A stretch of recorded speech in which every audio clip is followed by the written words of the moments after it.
there. Oh, what up? How's your day? I have too many animals. Also, so you realize distinctly that you have too many animals in your house whenever it storms because you're just like, You're just trapped with your animals. yes. And you're like, this is fine when I can like go outside. But right now they're just like ever present. And they produce, I guess this is what people with kids still they just produce so much liquids and things, and they require so much liquids and things, and it just makes you contemplate the futility of life. And I don't know if yours are like this, but Penny just never stops touching me. It's like Salem is like that with me. Well, clearly the dog. I mean, the dogs are always. Isn't that kind of what dogs do? Dogs, but I feel like some dogs are especially Velcro like, and Penny is high on that one. She needs to be touching me all of the time, which is like typically fine if I can get out of the house for a minute. We joke that like Penny and Salem would like just become one with us if it was possible. If there was a surgery that would attach her to my body or Salem to Leah's, that both these animals would immediately sign on for that. And they're both incredibly anxious. Yeah. Like, I think that's part. I think maybe we just solved it. We should be vets. I think we've discovered why. Oh gosh, we should be vets. Because Zero, who is never really anxious, because I don't think that he runs that way. No. He likes to be around me, but like if the opportunity is there to run, then I no longer exist anymore. So yeah. I mean, but hey guys, welcome to Theology on the Rocks, where we have animals. Welcome to the hurricane edition of Theology on the Rocks. Where everyone on the East Coast is either sad, underwater, sorry to you guys that had that storm surge, or like me, who just gets the, like, I don't want to say it's the crappy end because that sounds like disingenuous, but it's just sort of like the... It's like you have like... It's like the pitter patter end, but it's really consistent. Like Charlotte is just like, it just rains, but like not hurricane rain, not hurricane wind, thank God. Just a lot of rain. Just for days. To be fair, that's really what we got here in St. Pete. It's a lot of rain and some wind, but like not enough for it to feel like a hurricane. It's just enough to be like, I can't consistently go outside. And my dog doesn't want to go to the bathroom. That's a big part. That was a big adjustment from cats to dogs, is the sheer uselessness of the dogs when they have to go to the bathroom. They're like, oh gosh, I couldn't possibly. The cats are like, there's a sand pit, it'll do. Like, dogs are like, oh. Last night, because Penny's really bad at getting distracted, and so if something distracts her, she's just not going to go to the bathroom at all. Also, this is the second week in a row we've talked about our animals going to the bathroom, but it's fine. You know what? I'm pretty sure our names are on this podcast. It just occurred to me that this is such a consistent conversation. Okay, well, I'm going to start assembling this thing that we're making, but I want to hear about your Penny story. So I took her outside last night for like one last potty break before what I assumed was going to be a much more intense storm, and just really wasn't where I am. It was in other places, but not so much where I am. But it was raining a bit, not like heavy, not uncomfortably so, but there were also people in the pool because Florida. What in the world were they doing in the pool? They were playing. Like, it was like in the middle of a start of a hurricane? At the start of a hurricane. And like, ow, I just hit myself in the face. Talking to you and opening a bottle of Jura. That's wild. So she could not focus. She was so quite right. I don't think I would either. So upset about the people being in the pool. Nothing else was existing. Everything was just about the people in the pool. And so she didn't go to the bathroom. We didn't have a final successful potty break. Oh, I know. Which before it all started. It all started, I was just like, well, sorry. She's also very small. She is. Not that we are sizist on this podcast. No. But I'm hoping it takes her longer to do that. I mean, she can hold it for a decent bit, so that's a plus in that. But yeah, so the hurricane was deeply uneventful here. All of our well wishes to the people who it did impact, but it was for sure. I have a deep sympathy for that. Yeah. Growing up here in Washington, I always lived slightly adjacent to the main action and was very grateful for that. It sucks. It does suck. I mean, really grateful it wasn't as bad as Ian was last year, which was my first foray into Florida hurricanes. But I don't know. It stresses me out so much, and I don't even like own property. Well, it's the loss of, I won't say anything about its academics, but the loss of control is not necessarily our strong point. Yeah. And I don't know that there's a more loss of control than a natural disaster. Oh, so yeah. And even I saw somebody joked on the interwebs somewhere that waiting for a hurricane is like being stalked by a turtle, because it is really slow. Yeah. You're just waiting for days to see how bad it's going to be. And like you do some prepping, but I did some prepping. I did too much prepping because I'm still actually from Colorado. So Christy told me all the things she was doing. She's like, I can't fill up my bathtub because I don't have a stopper. So I filled up a garbage can. A trash can. And I was like, with water. And I was like, what are you doing? I don't know. Like, I don't. And she explained the toilet later, but I was like, well, we've talked about this actually the last hurricane, where I was just like total like redneck about it. I was like, I don't know what you're doing right now. I've never done that. It's so funny because Leah is so unfazed by all of it, and I am like just trying to figure out what the best plan is. But then Stuart will text me and be like, "Are you okay?" Yeah. Oh, did he? Aww. He does, yeah. Bless his heart. Yeah. Well, he's Scottish, so I know. So it's like he's like well aware of how much I'm freaking out. We went to the beach this weekend, and I was like, basically like casually, if you hear things crashing in the background, just ignore them. They are what you're envisioning. It's an intensive drink that we made. I'm proud. I've already put 2 shots of whiskey, and good Lord, I'm getting rid of this freaking sweet wine. Thank God. Finally. It's still here. It's still here. We went to the beach, and I would just say things like, I really want a beach house. And me in education, and I'd just be like, could we just like get it? Could we just like do that? And he was like giving me like degrees from the storm surge. She's like, well, you could probably be okay if you were like this far back. And I was just like, no, I want to be like on the beach though. And he's like, he no, also, but that's he also texted and said, aren't you glad you don't own a beach house right now? And I was like, yep. Oh, the treachery. He's trying to get you to convince me to not get a beach house. This is why you can't let your other halves be friends with your friends, because then they start working against you. They start working against you. I knew too. I was like, he's gonna show this to Leah later. Oh my gosh. No, he didn't. So he's gonna keep it in the archive, and then when I get real serious about it, he will present it to me by saying, in a few months, Christy thinks it's a bad idea. Christy thinks it's about it. In a few months, when I've forgotten about the hurricane and I'm back on my we need a beach house kick, I'll have forgotten, and I'll be like, I never said that. You get correct. But until then, children, will everyone just shut up? Everybody quiet. I'm yelling at a cat that can't hear anything.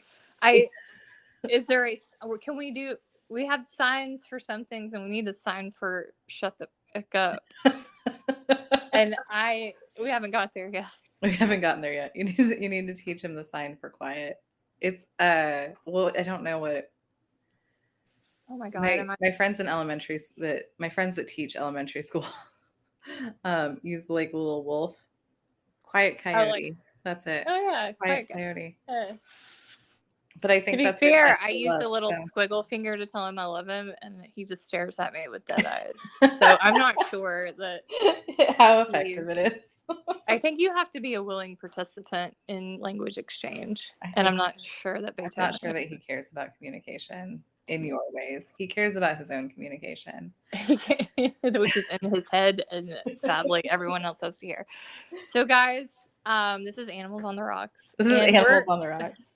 We're making the Gloria Steinem today, which is a mixture of a lot of intense things. It is. It's but pretty. Christy, I'm going to go ahead and tell you. Yeah. And you know by what I showed you in my lineup what I'm about to tell you. I'm not gonna do that egg. I was gonna say you skipped that egg, didn't you? So I've got this is supposed to be whiskey, Scottish whiskey. Got that part.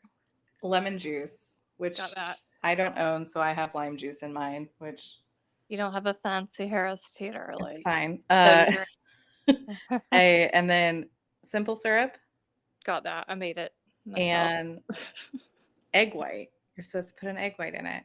And then I'm not gonna do that. A floater of red wine. I did put the egg white in mine, but I have to tell you, it was a little bit of a moment. And then I thought to myself, Leah's gonna skip this egg. I am. And here's the deal. When you get to be 40, which is what I am, you sort of feel okay with telling people no. It's a glorious thing. Like peer pressure no longer exists really for most people. And so I'm going to say no to that egg. Do you not want eggs in your drinks, or did you just not want to bother with it? I have an egg. I have multiple eggs. I can do the egg. I think it sounds terrible with Scottish whiskey and red wine. I mean, that sounds insane.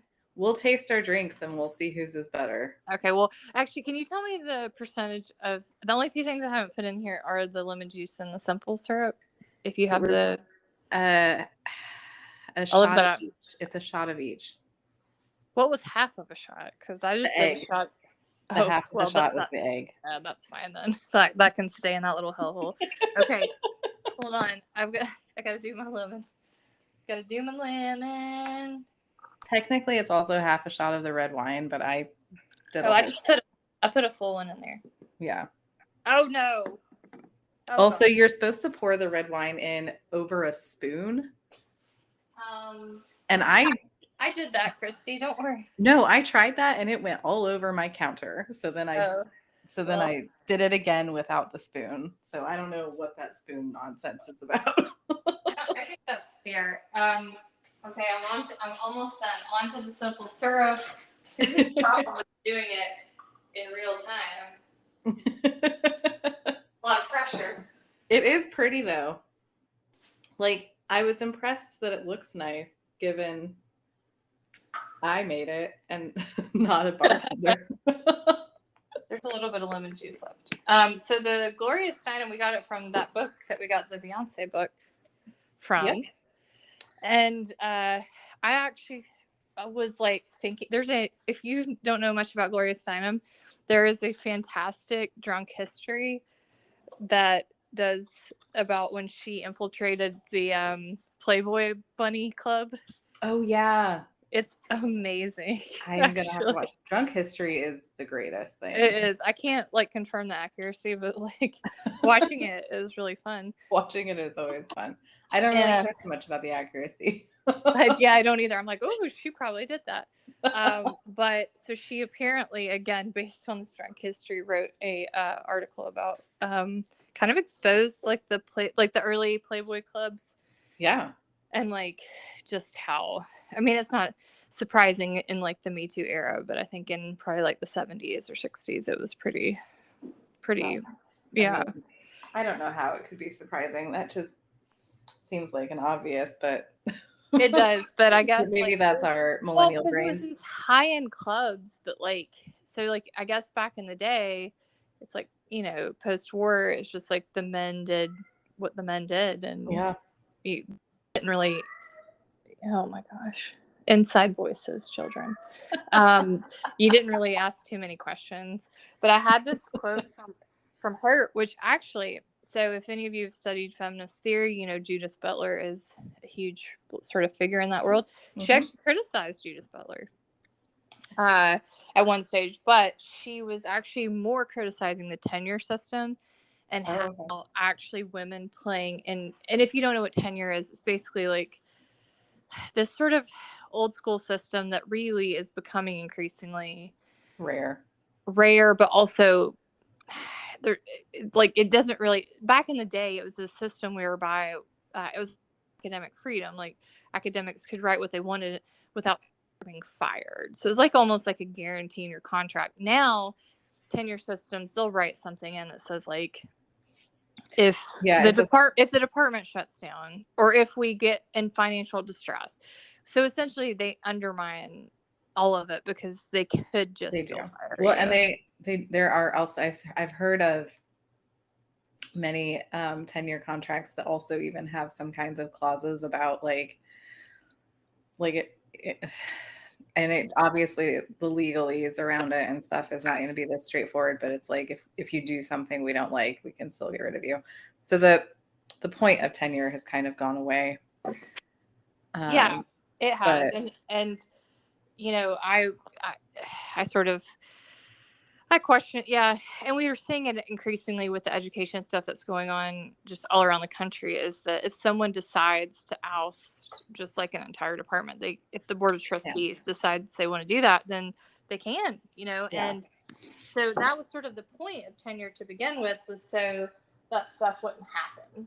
And now it's still happening. So Gloria Steinem criticizes the system because she said that actually feminist writers shouldn't be writing this is my practical theologian thing, but she said they shouldn't be writing in the abstract, and that actually tenure has taught feminists to write in this way so that they can get tenure and be like, quote, the boys, and that actually the key to feminist writing is to write in the concrete, essentially. Well, that's fascinating. Yeah, she said, this is what she said: nobody cares about feminist academic writing. That's careerism. These poor women in academia have to talk this silly language that nobody can understand in order to be accepted. But I recognize the fact that we have this ridiculous system of tenure, that the whole thrust of academia is one that values education, in my opinion, an inverse ratio to its usefulness. And what you write an inverse relationship to its understandability. And so then she criticizes Judith Butler, saying, I always wanted to put a sign on the road to Yale saying, beware, deconstruction ahead. Academics are forced to write language no one can understand so they get tenure. I mean, that is accurate. It is. It's rough. It's a statement. I have a whole bunch of thoughts about it. Because I don't think that theory is something we should stop doing. No. But I do understand what she means in saying like we're only doing it to be part of the Boyd's Club.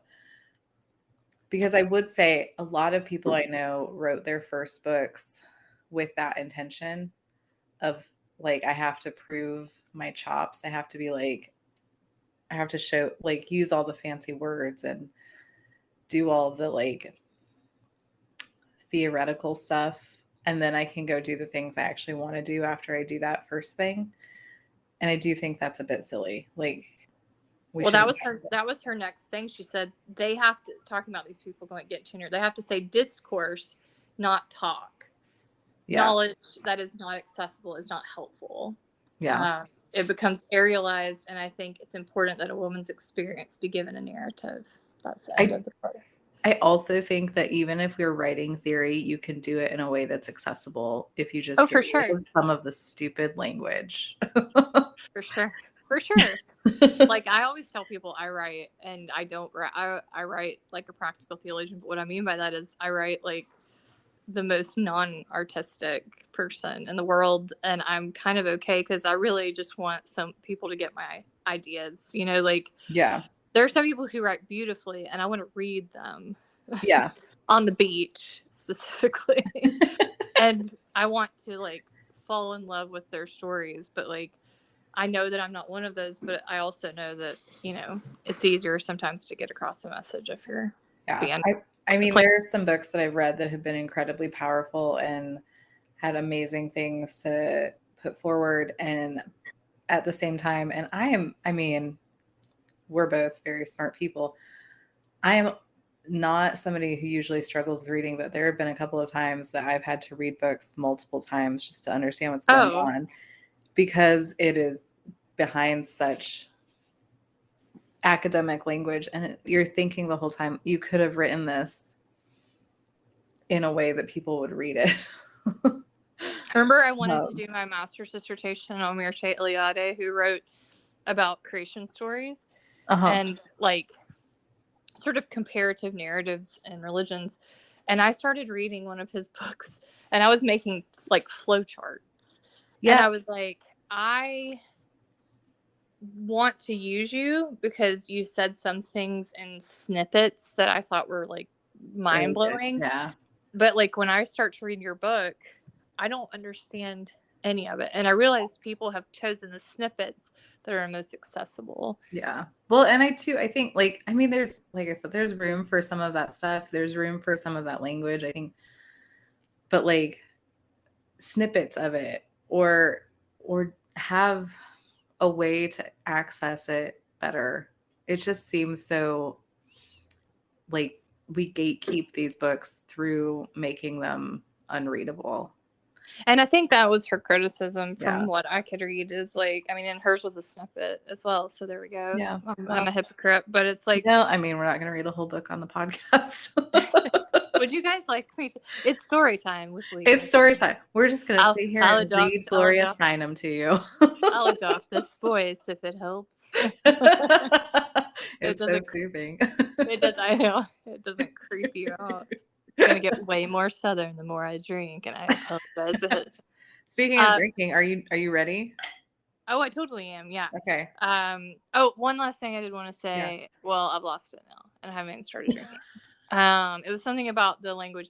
No, I do think the theory, like I've gotten a lot of places with theory. I just think it can become so dense. And the criticism I would have, having worked in a theology department, well, multiple ones, is there's sort of that hierarchy of like, well, are you doing something that no one can read and is completely like, and I don't want to put it only in abstraction, like people who do systematics, I make fun of them, or people who do philosophical stuff. But I think it's easier to make abstract things difficult to read. It is. So I think that, because I've read some people who do things that are abstracted that are really quite accessible. So it is possible. It is like, possible. Like your stuff. I'm going to call out Christy Whaley here. If you want an example of that, like you do, not all of your, of course you do trauma and like it's grounded, but a lot of your like theory stuff I would read and I would be like, wow, that's a lot. Let me think about that. But like it was there, you know, and I think it was a good example of how you can do it. Well, thank you. I appreciate that. I do think that learning from people who write in more of a practical theology space, like Heather, helps with that a lot, because my desire to be more obtuse had gone away. We'll just throw in an example. Oh, you philosophical guys, systematic. Just throw in an example. You know what gets me sometimes the most, and you would think that it would be very practical? Spirituality. Oh, I know. When people start doing like spirituality stuff, one of my good friends and colleague, Heidi Miller, is really proficient at spirituality. But when she starts talking, I'm like, my brain floats out of my head. What is happening? And it's funny because spirituality is very practical, but also very abstract at the same time. So I think it's a fascinating subject that I never want to do.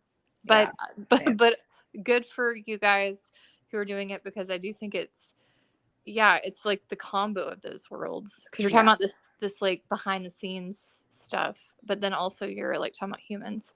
Yeah. Anyway, let's drink. Well, anyway, cheers. I'm talking cheers like to Gloria Steinem. Here's Gloria Steinem. I hope your egg's okay.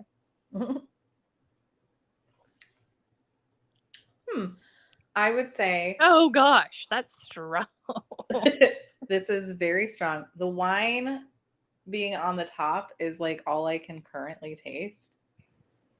So I don't even know what the rest of it tastes like at the moment, but it tastes like heartburn, I can tell you. It tastes like heartburn. All I can smell is the scotch right now. So like when I put my nose. It is good though. I think all the egg really did was make it a bit frothier. Was there 2 shots of scotch, right? Yes, 2 shots of scotch. Okay. I just wanted to make sure. Because this is giving me, as the kids say, giving me very scotch right now. It is giving scotch. It is. I don't know that I would make it again, but it's not a terrible drink. I'm not mad. It's not a terrible drink. It fits the hurricane adjacent party. It does. You kind of need to be inside drinking it. That's what I felt. I was just having very cozy vibes today because we're trapped inside and it's, not. I have 8,000 and you have 8,000 animals in your house. And you're Leah, tell us about your new animal. Oh dear Jesus. So Leah's acquired a new animal. Y'all keep in mind I have 3 cats and a dog who we've talked about extensively to varying degrees of psychosis. And on the way home, there's a great meme. Well, I'll tell the meme after. But anyway, on the way home from the beach, I'm driving and I see that I need gas. So I stop at this gas station. And I should say the area between the beach in North Carolina and Charlotte is empty. Christy's been there. There's not a lot. There's not a lot happening. Yeah. And so I stopped at this. I saw a BP and I was like, oh God, I got to stop. So I stopped. And sorry, I just gave the brand away there. I don't support any gas stations. I wish my car was an EV, just so you know. But it's not. So I'm not rich enough yet for my beach house and my EV. But yeah, so I stopped and I was pumping the gas and my husband said, do you want something to drink? Because he's a Red Bull fiend. And so I said, I'll take a water because Red Bull makes me feel like I'm going to die, cry. It makes me want to burst out of my skin. And also build a house. And the idea of like driving 4 hours while drinking that sounds terrible to me. So anyway, there's my personality. So he goes in and he gets his 85,000 Red Bulls. And then he comes back out. And I will say it's on like a highway. So it's like on a busy road. And so I can't really hear anything. And he's like, I swear I just heard a meow. And in my heart of hearts, I just sank a little because I was like, oh, no. And I'll tell you why. Because I said, where did you hear it? And he goes, in the garbage can. And I was like, okay. So I look over, and as I look over, there is this little tiny, like could fit in my very small hands, tag that is infant, I would say. So tiny. That is falling out of the garbage can. Oh. And it's in the corner, and these people are just walking by, and like he's hissing backed up in the corner against the garbage can, like tiny with this little hiss. Just like, and with his paws out, like trying to make himself big. Yeah. So I go into I see it, and I'm like, grab it. And so I and then he starts like, well, should I get it? He's very British. He's like, should I get a towel? Should I whatever? And I just like, Georgia just picked it up. I was going to ask you if you got anything to protect your skin, but no. It was it was so tiny that like, I wouldn't have thought about it until much later. Yeah, I guess I think about it, but I can't emphasize how tiny it was. Mm-hmm. Like it was so small that it couldn't have done. I mean, maybe I say, but anyway, I took it in and I was just like, hey, like there's a kitten. They were very country. I was like, hey, there's a kitten in your garbage can. Anybody? When I'm trying to like get people to like me, it gets more Georgia, and I'm like, anybody in here have a cat? And there's these 2 people, and they were very lovely, I have to say, but they're just like, there's cats around here. What are you talking about? And then one of the people was like, we can put it out in the field. Oh no. I think it was in a parking lot. So I mean, but maybe better, I guess. I don't know. Barely. But I don't. But I just said, do you guys not want it? Like, could y'all not like take it or something? And like, you know, and the guy was like, no, I'm not taking it. He was very firm. And she was like, well, yeah. And I was like, okay. And then they're like, where do you live? And I was like, Charlotte. And they're like, oh, it's only an hour to Charlotte. You just go ahead. And the guy just kept saying, you got yourself a new kitten. And I was like, I've got 3 cats in my house right now. I was like, anyway, I got myself a new kitten, but it's not, it's, that's the summary of the story, is they gave me a chewing tobacco box and a towel, and I put the cat in there, a tiny, tiny kitten. We'll put up a picture of him, but yeah, we called him Oscar after Oscar the Grouch. Because you found him in a trash can. And then my friend sent me this meme that was like, a dog, you prepare to adopt a dog, you make your house ready, you get a fence, you send an application, and then the rescue picks you. Cats. And they have to do home visits. You have to do home visits. Cats. You look in a garbage can. You found it in a garbage can. Oh, but he's so cute. He's just he's adorable. And he found the right people. Like we've fostered cats before, so we'll get them big and strong. But moral of the story, have your pets spayed or neutered. Yes, have your pets spayed or neutered. Keep your cats indoors. Keep your cats indoors. Like, I'm a little bit of an evangelist about this. Like, as am I. It is a ecological crisis to keep outdoor cats. We looked it up. I just read an article that there are, I think, 2 or 3 species of birds that have become extinct because of outdoor cats in New Zealand. I mean, my cats we got Salem and Kylo so young that even bolted out the door. I mean, Beethoven would go anywhere and I would maybe feel guilty, but he's white and deaf. Mm-hmm. So like he wouldn't survive. He came to us with a broken tail that has remained broken. Like he didn't even survive like 3 weeks without maiming himself. So I'm pretty sure that like this is why he screams, Leah. He's just like, let me out. And I'm like, dude, you're not going to last out there. I don't know what to say. I mean, I'm also, go well. It's not going to go well. I'm also in the city, but like, yeah, it just, and we looked around a little bit, but like, there's no telling where it came from. I mean, it could have, the guy was like, it probably was up in an engine somewhere. And I was like, it's 100 degrees today. And I'm not sure, but like, whatever, it didn't matter. It's in a garbage can. Well, he's safe now. Oscar is safe. If anybody in Charlotte needs a kitten, Leah and Stuart have one for you. He's super cute, and I'm already making him the most awesome cat ever. Yeah. He's already a lap cat. He already purrs. He makes this squeak noise when he goes to the bathroom, which is really endearing. And I got him to use the litter box in one day. He's already litter box trained. That's amazing. He's ready. I mean, he's not really ready, but he's he's very tiny. Like he's very tiny. Pretty sure Beethoven could eat him in one gulp. So he needs a little bit more time. He's the only cat in your house that's smaller than my dog. Yeah, for sure.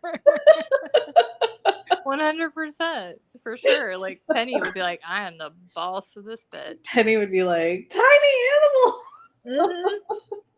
Tiny animals absolutely blow her mind. She does not know what to do with animals that are smaller than her. So it would be really exciting to watch. I mean, I'm kind of baffled. Like, I don't know what to do if I can't just like scoot him like a vacuum cleaner out the door. Like this guy would just like break in half. So all my cats are mighty, and with my dogs, they are a nightmare. But anyway, so enough about that. I got another cat. My point is, I got another cat. Christy survived the hurricane. I got another cat. Yep, we've had a very eventful few days here. I just wanted to go, and it's funny because my husband and I are sort of opposite. Like, I'm really like, he was saying, "Oh my gosh, we can't leave him. We have to get him." You know, like that. And I just looked at him and I was like, "Just get the box. Get the box." Okay. And it's funny because what I will tell you, you might say, "Oh, Leah, like that sounds like you're a monster." We were never going to leave that cat. No, you weren't. That cat was never going to. But what I do know is what that cat will require to get it to be able to leave my house. Yeah. And it will be an incredible amount of time and money and affection and all that. You've got some work ahead of you with that little one. Little trash cat. But all Stuart saw was like big ol' eyeballs and ears, and he was like, "Oh my gosh, oh baby." Well, and then later he was like, when we were just like silently driving home, he was like, I sometimes think I could buy you like a farm for all the like just an animal farm, and I was like, oh, so you're gonna buy me a farm, but not a beach house. But not a beach house. That's your penance for this cat and the chewing tobacco box. Also, I like that he's like, I could buy you a farm for your animals, as if he is not playing a role in the taking in of animals. The Taylor Swift song, Anti-Hero, where she says, "I'm the problem, it's me." Yeah. That's Stuart's song about animals. I'm the problem, it's me. This house would have nowhere to walk if it was up to him. You talk about the crazy cat ladies? Oh no. He would have so many more. I've got one more. I've got one. He would have everything. He told me one time, he was like, I had like a frog. And I was like, I don't want to hear about it. Don't tell me about it.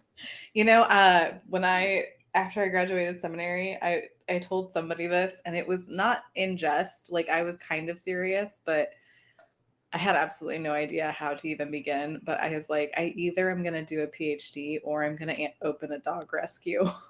Yeah. Yeah. Well, they seem like both equally good and practical tracks to go on for my life. The longer things go, Christy, I'm not going to lie. If you want to, co-share in this endeavor that Stuart has brought about. Look, we can have Theology on the Rocks and a like animal rescue farm together. TikToks. We'll make TikToks. There's a really funny TikTok, and I'll endorse this. I think it's at Useless Farm. Mm-hmm. And she has all those. She has like all those like ostriches. Yes. And Karen is constantly trying to attack her. Karen wants to attack her all the time. And I love it because she's this like glammed out girl. She's gorgeous, and she just runs this useless farm, and that's exactly what I want. I want a completely useless farm. It is. It's the dream, really. Yeah. So anyway, on that note, this is definitely working. This is what Christy and I talk about when we're together. I know some people fast forward through all the banter and podcasts, but you know what? This is what it's like to drink with us. Which, by the way, if you go to beer camp, oh my God, yes. I meant to open the show with this information, and then I got distracted by this intense drink. And Beethoven screaming like a Beethoven screaming, and Penny was trying to eat her dinner. It was just a lot of animal stuff. Beer camp is coming up, and if you are listening to this on either August 30th, which is today, or August 31st, it is your last day to register for the lower price. On the September 1st, the price goes up. Either way, you can still use our code, which is RocksGodPod. But register quickly because tickets are also headed towards selling out, and you don't want to miss out on Theology Beer Camp. Also, I can't say we're in first place. So if you want to we're competing now against what might be 3,500 podcasts. It's us against the world, really. It's us against the world. Support us by using our code, and we have the link in our Instagram bio and our other social media bios, but also it's theologybeer.camp is the web address. If you want to just go straight there, and you can register. It's in Springfield, Missouri, October 19th through the 21st. And Leah, what song are you going to karaoke? Well, we had several options, but here's my problem. What immediately comes to mind is I'm not going to do Third Eye Blind, Semi-Charmed Kind of Life, which means everyone automatically says, well, you have to do that. And I just want to emphasize that I did it last year. You've already done it. You have to do something different. Terrible. Yeah. We talked about doing Earl had or Goodbye Earl, which is a good one. But then also the Ken song, which I think could also be good. Which Christy, as you know from last week, knows all the words to the Ken song. Yes, I do. I do not. but I would be willing to learn. Well, at least usually it's up there in front of you. You don't have to know them. Oh, just the internet. I forgot. You just sing and read along. Great. I think that could actually be pretty fun. Or yeah. So I would lean more towards that if we're doing one. Well, we're going to do it together. Obviously, I'm not doing it by myself. I did Semi-Charm Kind of Life by myself. I'm very proud of you, but that is not. No, you shouldn't be. I am not like a shy person. No one has ever accused me of that, but I do not want to get up in front of everyone and sing by myself. That's where I draw the line. We have different versions of extroversion, I think. Yeah. Like you have more time, I think, for people. And like I don't care as much about public persona. Clearly by that song. I have very specific ways that I want to be the center of attention, and that is not one of those. Yeah.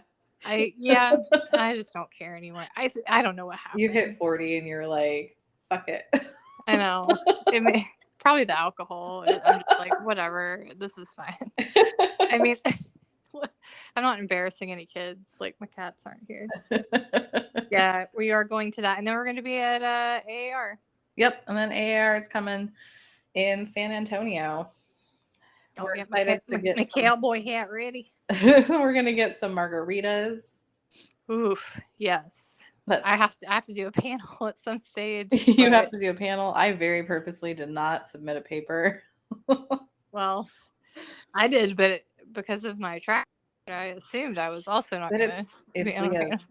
She has finally made it into the world of presenting at AAR, and I'm excited to throw her a party for it.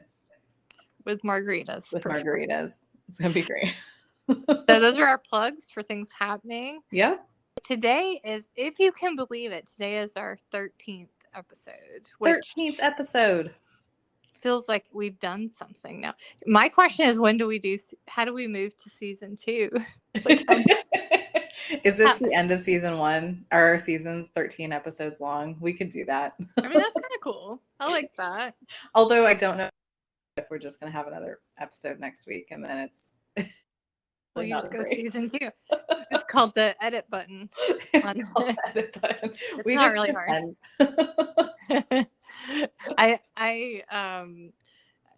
So Christy reminded me that it was 13, and then she said we should do something spooky because, as you guys know, I'm just Leah's basically a lover of the spooky. Well, and I'm just waiting now. What do you do in August and September? Let's be honest. You're just really waiting for October to hit so that the Halloween decorations can come out. And then also it's like this weather, just a bunch of hurricanes and BS coming straight for you. And you're just like, oh, gosh. Everybody's tired of being like sweltering hot. We're like, okay, it's time for yourself. It can stay hot. I just don't want it to rain. I love the heat. I just want to be hot all the time. She does. I like the hot. I just don't want to be humid, and I live in the wrong place for that. So you do. That's right. Like maybe the worst place in the United States, at least. It truly is. It is the worst place for the humidity. Because you could even go to like Death Valley, and you'd be a little less humid. I would be like, oh, this is fine. I can do this all day long. So we thought we would do something like I've talked briefly about a couple of like scary movies that were dealt with theology, but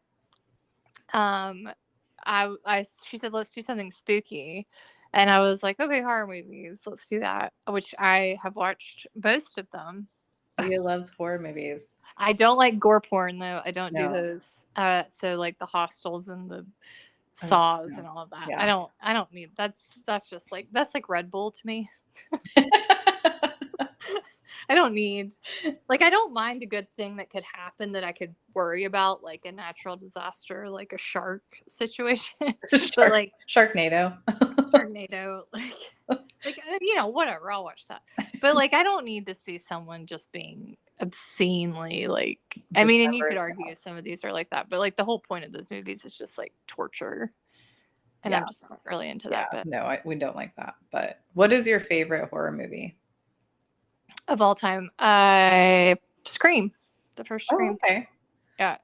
It's sort of a controversial pick, I think, but I just remember when it came out, my mom was really big into scary stuff, so she would like keep me up and watch like Dayline at night, and I was just like, oh my gosh, this is amazing. But I was like younger, and so I just like love, and also Halloween was so huge in like the 90s at my house, and so it's just this holiday that like everyone there's currently this thing on TikTok that's trending that was this woman, and she's like an evangelical Christian, and I guess, I mean, I'm guessing this context clues. But she's holding a child and she's dressed up as like Dorothy, and like her kids dressed up as something I don't remember. But she was like, as Christians, we don't celebrate Halloween, but we do dress up for the fun of it. And there's all these people who are stitching with it, being like, that's Halloween. That's Halloween. I was like, what's the difference there? We're doing Halloween. And she's standing on her porch, and there's like stuff for Halloween. It's like, are you just not giving out candy? So you're doing like the jerk Halloween? you're just handing out Jesus tracts to people for the candy. Everyone hates you. But like everyone is stitching it, being like, what are you talking about? I do think that there was a big like Scream. I remember when Scream came out, and it was like Scream and I Know What You Did Last Summer, and that was a good that kind of genre, and it was like Halloween and those kinds of movies were like a thing. I do like the original Halloween. That one would be my second favorite. But like, I think the feeling that I felt with Scream was like, that it was so, because I'd watch the whole like back catalog of sort of classic horror, and it was so like self-referential. I Know What You Did Last Summer had it to some degree because Kevin Richardson and like Wes Craven doing these things, but like of like whenever he's doing the rules and he's like, you can't have sex, you can't drink alcohol, you can't like, don't say I'll be right back, because you're not going to be right back. It was like all this stuff that we were just, I think for those people who really liked horror, it was funny enough, but also scary enough, because like when I got out of that movie when I was, I think it came out like late 90s, and when I came out of the theater, I remember a guy had put on a Scream mask and was like running around. I also remember that being like a thing, people walking around with a Scream mask in various public places to scare people, which I saw somebody at the mall doing it, running around with a mask. Same. I think it was pre Columbine. I was just gonna say, I think it was before that was actually a very threatening thing to do, you know. The very different time for the United States. But where I was just like, oh, who's that crazy person? Not like, I'm gonna die. I need to get down on the ground. Right. Should we duck and cover? Yeah. No, which, man, feels like such a different life almost, you know. The same mall that I went to, and almost in the same area, I went with my mom to get my wedding jewelry at the mall, as you do. And there was someone who set off firecrackers in a Victoria's Secret, like the pink store. Yeah. So this was in 2017. So fast forward about 20 years earlier, and all we see, we're standing at like one of those like counters that are right near the exit looking at jewelry, and all we see is this wave of people coming towards us, and it felt awful. And we ran outside, and there was a guy that like tripped over a curb, and he had a baby in his hand, and I remember looking around at that parking lot thinking, this is the same parking lot that I came out and was like giggling because someone had a Scream mask on. Like, I mean, really major commentary on how quickly we have descended into a whole different kind of country, honestly. And how we accept it. And the acceptance of it. I'm like, we hated it, but I mean, we weren't surprised by it. And it's like the idea that wasn't surprising. Yeah. You know? The fact that it's like part of our instincts now, if you hear a loud noise to run rather than assuming that you're not going to die at the mall. Right. Right. Oh geez. Like, I know people who don't go to the movies anymore. They don't do like they're, I mean, and I will say this podcast is in light of the professor who got shot at UNC Chapel Hill a couple of days ago. And I have great, deep sympathy for the family and all that, of that. And also just terrifying. It's terrifying. And too, as professors, both of us have had situations where we've had to be kind of vigilant about something, wondering if we were going to be the next headline. And I know as professors, we're slightly less inundated with it than teachers who are doing K through 12 as well. And I mean, the fact that educators have to also be trained on what to do with active shooters is just terrible. And I think in some way it is terrible. And I think in some ways it's why I liked some of the seasons, I should say, of American Horror Story, if you've ever watched that TV show. But what I appreciated about, especially, it was, so all of them have a different theme. And they were all kind of like super, like there was Coven, that was witches, and there was Freak Show, which was like the circus and everything else. But it's all based very much in the American context. And then they did one that was called Cult. And the first scene of the TV show is a guy who becomes the main cult leader, who's sitting on a couch watching Donald Trump win the election, and basically just starts going insane. Evan Peterson, who's a great actor, and he just starts jumping up and down and like pointing at all the people that were supporting, Hillary or whatever, and just like clapping, and was so excited. And again, Trump supporters, I don't care, but it was just like that. It framed it so the American Horror Story was us. Yeah. Like there wasn't any supernatural elements really in that series. It was like, it's us. Yeah. Which I think, so I went to, this was, probably 2014, maybe even 2013. I was at a regional AAR in the Rocky Mountain region. And one of the papers that was presented was on the theology of horror movies. And it was a really great paper. And I spoke with the presenter afterwards, and he had talked about the ways that horror movies give us a monster to fear, but also how they kind of deal with a lot of like cultural, anthropological concepts of humanness and what it means to be human.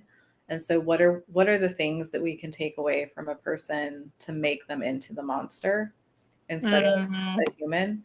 And he related that to more theological discussions about like the Imago Dei, or the image of God, and how, we have to kind of wrestle with how we make people into monsters, which is a little bit of what I talk about in my thesis as well, is the concept of like, who do we view as monsters and stuff. And so he talked about Jason which is the one that Jason's in, the horror movie. I'm gonna make you guess. Leah, I haven't seen them. Is it Friday the 13th? Yes, it is. Jason Voorhees, Camp Crystal Lake. Jason is Friday the 13th, and Michael is Halloween. Myers is Halloween. Okay. Yep. And who's in Nightmare on Elm Street?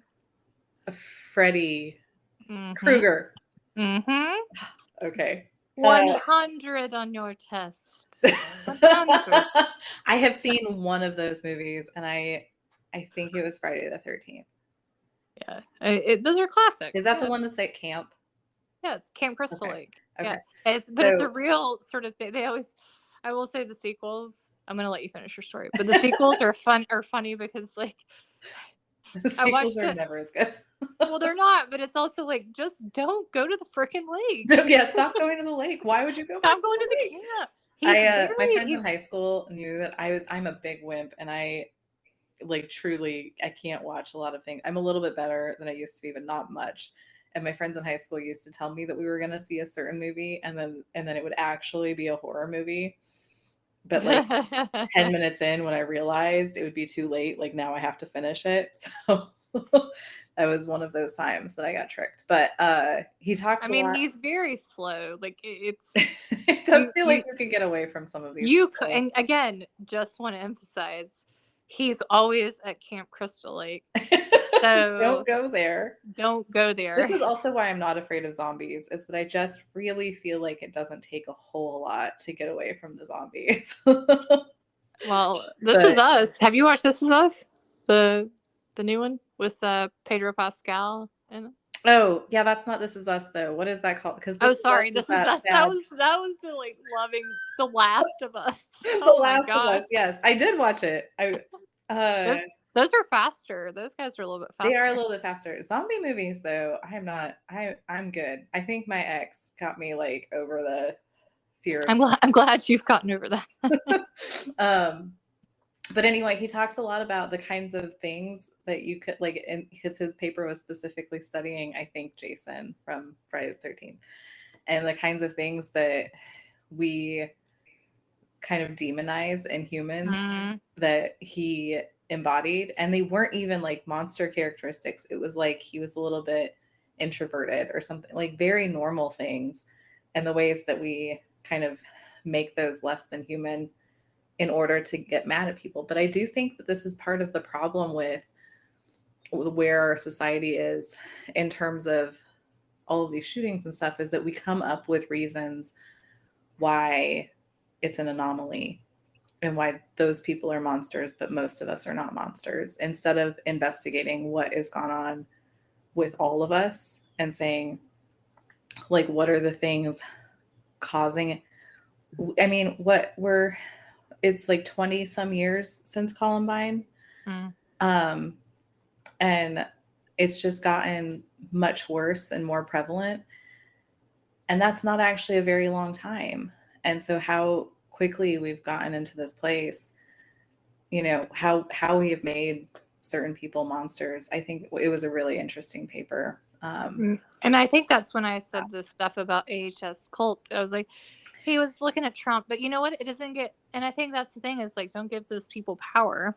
Right. Because they're not them. I mean, you can think he's a monster if you want.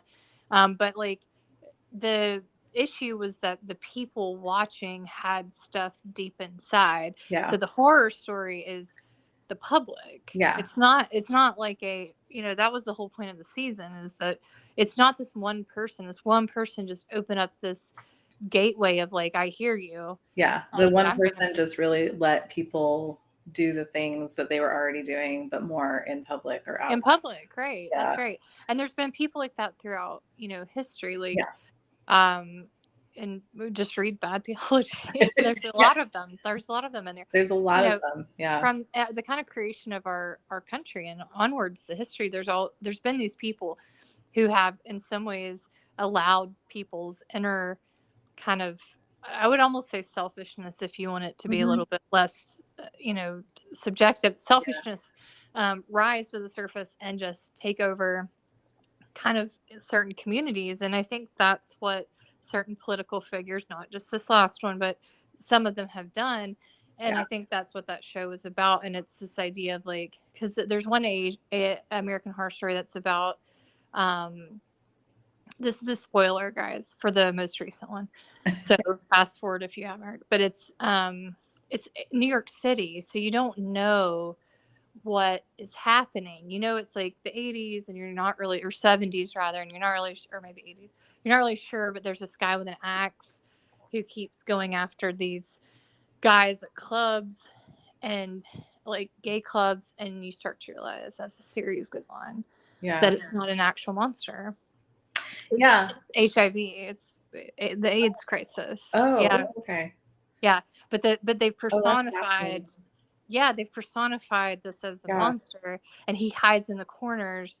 And like, if these two guys are kissing or something, he'll like hack one of them. Yeah. And you start to realize as the show goes on and certain people get attacked. Yeah. But, yeah. Oh, wow. Well, and this is actually an extremely common thing for horror, even if we look back into like Gothic literature and stuff like that. It was never meant to be just, and this is, I think, why, even though I like generally can't watch a lot of it because I'm just a scaredy cat, but like why I would also argue that some of that gory stuff is devoid of the depth that horror movies are. Because I think horror movies actually have a lot of depth and richness to them. They're not just about scaring you, but it goes back into those things of talking about certain aspects of humans, certain things like selfishness or greed or whatever, and kind of giving it the analogy of a monster to talk about the issue.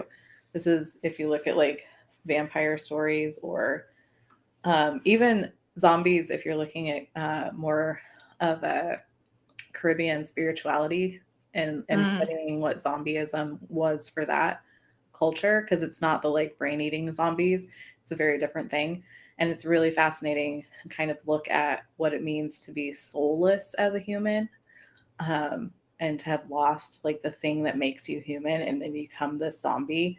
And that's what those things were always doing. I think what horror movies, well done horror movies, still do is give us insight into these kinds of areas of being human that need and I think that's the best. Like I agree. I think like my husband and I for my birthday just did, because I am the opposite of Christy. I like all things scary.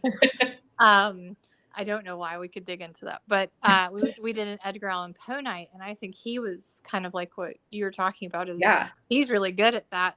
You watch it, and you're not sure through some of it if it's a guilty conscience or if it's an actual like supernatural thing that's happening. Like, is a heart really pounding under the floorboards? Yeah, or is it just him feeling guilty because of what he did, you know? And I think those sort of ones I think are the best, because you're just like as soon as there's a point in that American Horror Story New York where I just was like, oh no, oh no, and I said it to Stuart and he goes, oh no, because this whole time we were just like, it's a monster, he can be killed. Well, and if you keep telling yourself it's a monster, then it's easy to not try to deal with it or to not look deeper at it. And that's, I think, the thing that horror movies are trying to get you to do, is to look deeper at a problem instead of just pretending that it doesn't exist or pretending that it's somewhere else. You know, you have to actually realize that the monster is in us. And that's what's kind of coming out. 100%. And the things that we vilify, we really, I think, have to, because I find myself sometimes watching the news and just being like, oh my gosh, this person, you know, but it's like, right, but what, you know, what's actually happening here? Because it's not just one person that's dictating the whole of this situation. No. Like, leaders have power, don't get me wrong, but like, there are other people that have to support them. Yep. A leader only has power if there's followers behind it. And there's also so much apathy when you decide that something is outside of our ability to deal with. When we make stuff a monster in that way, then we become very apathetic about dealing with it. And we just say, that's a problem we can't solve, so I'm not even going to try. Right. That, I think, is a huge problem. Like, we still have to try to fix things. We still have to like strive to be better. I think that's what that whole political divide in America is right now. Is, I think, I mean, I'm on one side of it for sure, but I think the issue is not the side. You can think you're correct, but it's the easy way, because it's exactly what you said, is that if you pick a side, then you don't have to deal with the deeper. You can just be like, I hate them and we're the better ones, and they're the monsters. And they're monsters. They're not like me. We don't have things in common. I would never be that way. I would never do those things. All of that kind of stuff comes up when we decide that that thing isn't human anymore. But here's the deal. America's one big Camp Crystal Lake. And you know what? If these people would just, when they bond together, despite their differences. They could fight because Jason they can fight the monster. Stupid person.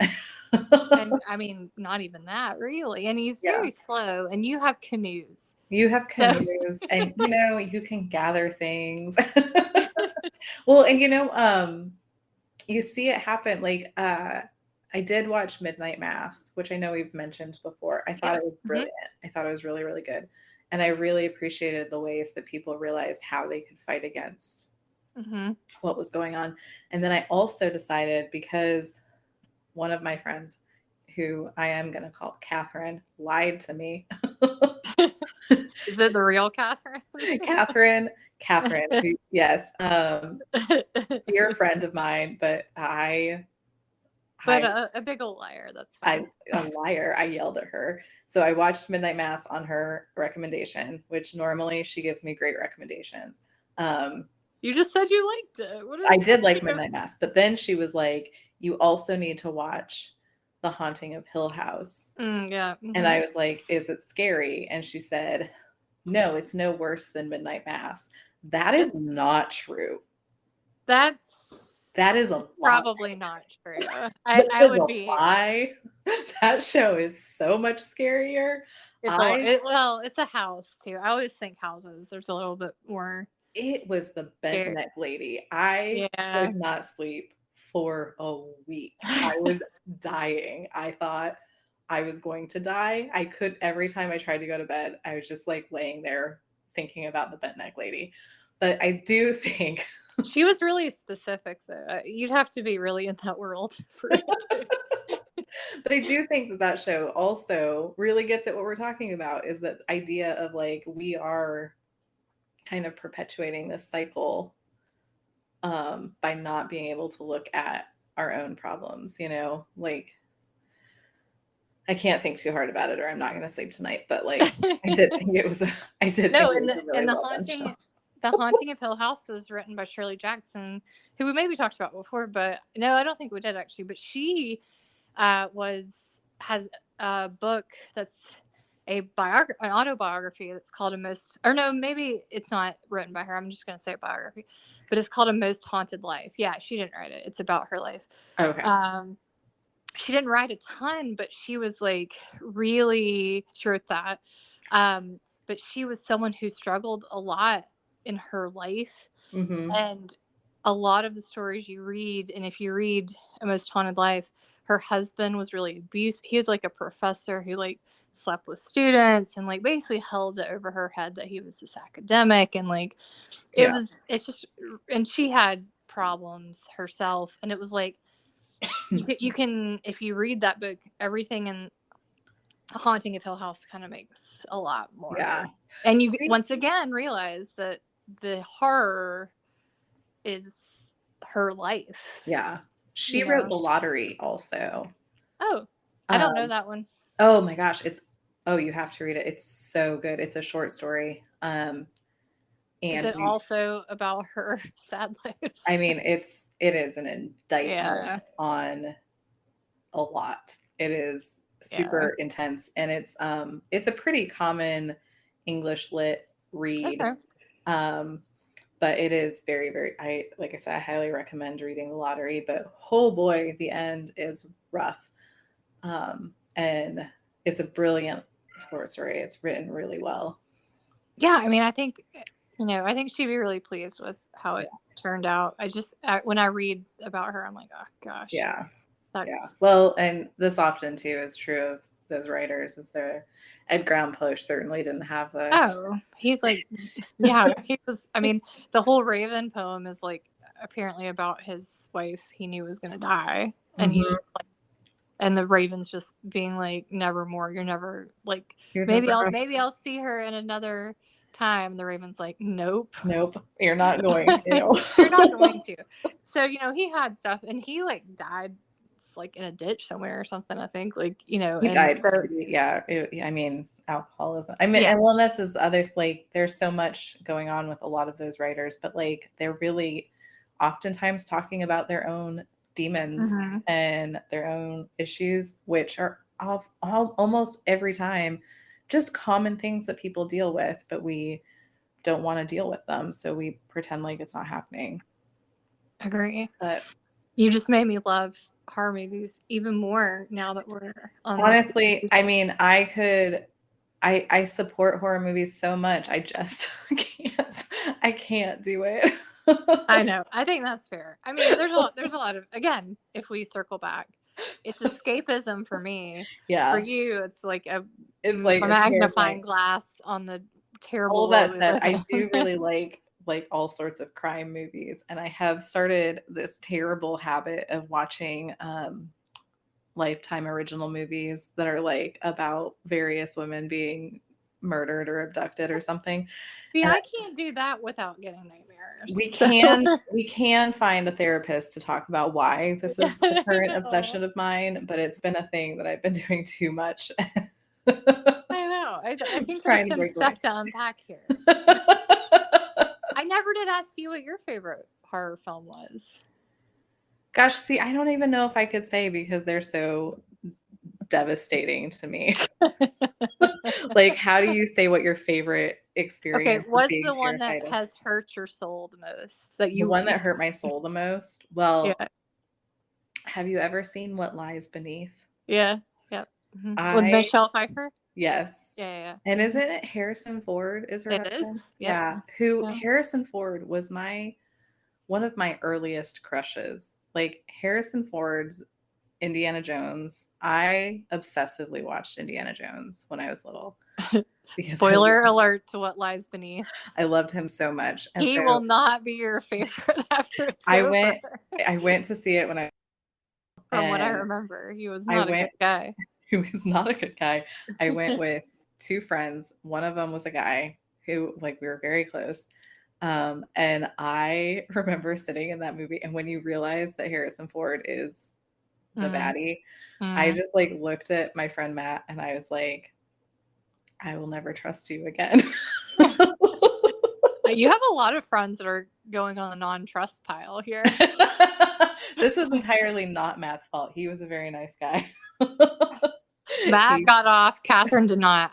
Catherine is her fault. But that was a good one though. That was a good one. It was a good movie, but it was, oh my gosh, that leaned itself a little into Yield real life though. But it was still a horror. I also feel like I can't deal with foggy mirrors anymore because of that movie. Like, I would say in general, foggy mirrors. If you've ever seen Candyman, any of them, which I'm assuming you haven't. I have not seen Candyman, but there's a lot of foggy mirrors, and 10 out of 10 recommend don't wiping them off. Yeah, no, I never will ever again in my life. Just turn around. I haven't wiped off a foggy mirror since whenever the year is that What Lies Beneath came out. It doesn't end well because then you get scared and you die. You might as well just turn around and die, like, and not frightened. Yeah. I will say I thought that The Sixth Sense was a good movie, even though it terrified me. So that one got you too. There were a couple of scary moments in that, like what's her face from the OC in the tent. That kid who shot himself in the back of the head. Nope. Oh yeah. I noped right out of that. I was like, I can't handle this anymore. I did like. Sorry, spoilers, guys. I liked Scream. The Sixth Sense, if you haven't. A million years old. People have seen it. Yeah. And I did see Urban Legends. Yeah. Mm-hmm. Yeah. That one's a good one. I like that one. That one sort of followed that was in the same time period. Yeah. That was another movie that my high school friends tricked me into seeing. But I also love, so talking about Urban Legend, what's cool in that movie is that it talks a little bit about this, but I also saw a documentary that I can't remember the name of, sorry. And it talked about a lot of the early horror stories that like went around orally were told or started by parents to like the Lover's Lane stuff. You know, what do you think of like actually, with the hook? All I studied this in college. Yeah. And the candy, the razor blades and the candy. Yep. There's no stories that relate to that except for one guy who tried to poison his own kids because he was going through a breakup or something. But there's no actual story. There's no like mass. Yeah.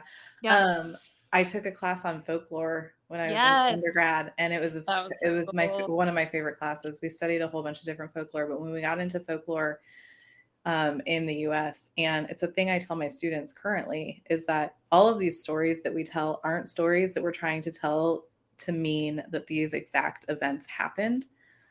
We tell them because we're trying to pass along principles. So like Red Riding Hood is not a story that happened, but it's teaching your kids about stranger danger, right? And so when we hear these urban legends growing up, it wasn't, the point never was that they really happened. The point was to teach you certain safety things, or the babysitter, the call's coming from inside the house. The call's coming. Well, girl, why aren't you checking them rooms? Right. Get out of that house. Also, who has a landline these days? What is happening? They're gonna have to readjust that story. It's a really interesting kind of thing that's been passed down for the entirety of the human race. This is how we actually pass down information, is through story, and not like just giving a bunch of bullet point lessons. So which, for sure, you know, gets into a lot of other stories that we get a little too literal about, but that's for another time. It is. And if you haven't checked out The Monkey's Paw as a story, that's one. That's a good one. And also I will say Candyman, which I did. If you do like horror, that one has set in New Orleans. It's got a lot of Civil War background to it. There is a whole lot to unpack.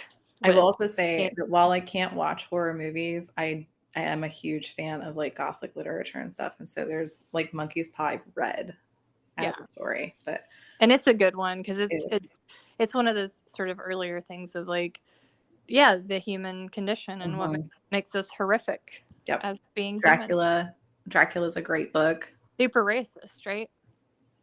The Dracula. I mean, yes, and also a whole bunch of other things going on, but like, no, I mean, she's the English lit person. I can talk about Scream all day. I don't do English lit. I just remember someone somewhere telling me that like Dracula, because he was in Romania and there was a lot of like, there's a lot. It's it's racist, not in the ways that you think it usually is. It's very racist, like immigrant phobic. Romas. It's anti-immigrant and it's anti-Romas. But then also Mary Shelley's Frankenstein is a really, like, the book is really good. I'm glad you kept talking because someone called me. So. And not at all what we see depicted in the movies typically, but the book is fantastic and like so deep.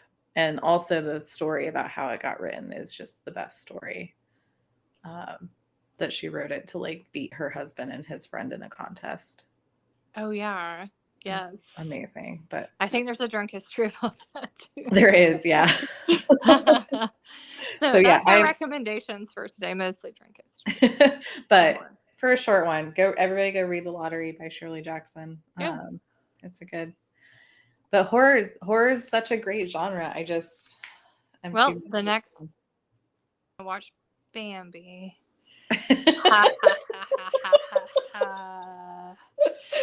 I'll do it as long as I'm not alone for like. And The Last of Us is definitely not This Is Us. No. I don't know if two shows could be more different. But... You said This Is Us, and I was like, I don't think that's what we're talking about. Mandy Moore just starts chasing zombies. It's epic. So Milo Ventimiglia, actually, when he died, he comes back. Terrorizes his family. He's a zombie. He's a zombie. I mean, if you saw him in the Gilmore Girls, not hard to imagine. Anyway, gonna stop there. Oh, I put my flag in the sand. You know what? Your Gilmore Girls slander has become an issue. Look, I watched it. I know it. I'm just saying.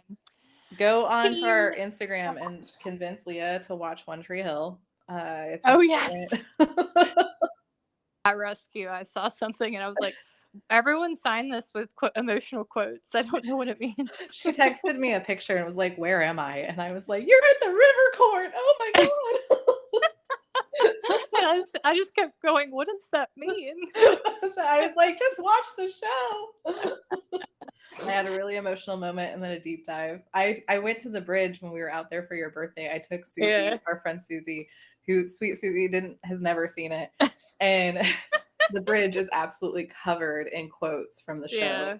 And she picks out this one, and it is like probably the most important quote from the show, the most referenced, like any even nominal fan of One Tree Hill is going to know this quote. And she goes, "Look at this cheesy thing somebody wrote." I mean, there was a lot of feelings happening on that court. So I will watch it though, because I need a late night show to watch. So it's I will. A perfect late night show. I will, but it's Wilmington, by the way. If you're interested in Dawson's Creek, One Tree Hill, they'll give you a tour guide. There was a bunch of other movies that were filmed there, but there's like a map. I know what you did last summer. Speaking of horror, you can go visit all of the different famous scenes in Wilmington. Yeah, I know what you did last summer, and then you can also go to the place that they filmed Empire Records. Empire Records, yeah. And be very disappointed. It was very disappointing. Do not frame your trip around that. Do not. In fact, probably don't go see it. Save yourself. Yeah. Yes. Well, I'm gonna go because someone's calling me about a kitten. Oh, good. Get Oscar that home. And join us at Theology Beer Camp, everybody. And also next time. See you later. Bye. Sleep well, Christy. Okay.